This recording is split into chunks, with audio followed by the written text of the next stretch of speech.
Rabbi, Parshas Metzora. In Rabbi, we are introduced to a new form of tzaras, known as tzaras habayis.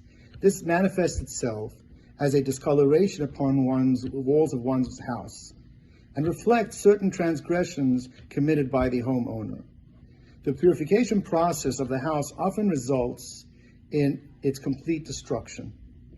Rashi cites a medrash that teaches that upon the destruction of the house, precious gems, gold and silver hidden in the walls by the Amorim, the Amorites, who inhabited Eretz Canaan prior to Bnei Yisrael entering land, would be found. And the commentaries question that this would seem to be an example of chota niskar, that a transgressor is being rewarded for bad behavior. How do we understand this? When Hashem punishes, it's not just to be punitive in nature, but rather it is to be corrective.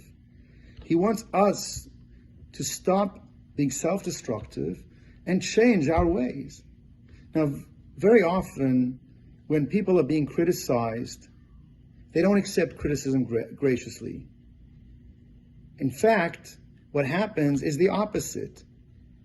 That by criticizing a person for negative behavior, that causes the behavior to be more entrenched. You go over to somebody and you shush him, standing next to you in shul, he'll talk even more, because he thinks to himself, why are you shushing me? Why don't you shush the guy on the other side of the shul? It's not because you don't really care about me, that I'm talking in shul, that it's hurting my own davening. It's that my talking is bothering you.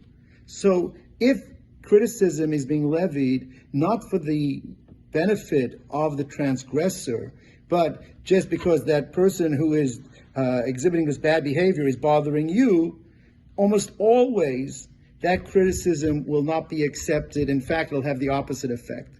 And in fact, most times that is how criticism is given. So the question is, how? How can you criticize someone for bad behavior that'll have a corrective effect and not actually entrench the behavior? So the pshat is as follows, is that the only really way that you can give criticism in a manner that will be accepted if it's clear to the individual who is the recipient of this criticism that it's being done out of love for him and care for him. So HaKadosh Baruch Hu is doing the same thing. Punishing the person through tzaras habayis is criticizing him that he has to change his ways. HaKadosh Baruch Hu shows him that when he destroys his house, that he'll have the jewels, the gold, the silver, he'll have the funds to be able to rebuild. He now understands that HaKadosh Baruch Hu is doing this because he loves me and he wants me to change my ways, and therefore it now has the effect, the punitive impact will be corrective as well, because he sees Hashem loves him by letting him find these jewels. Hashem does it in such a way that he now will embrace and accept the punishment and change his ways.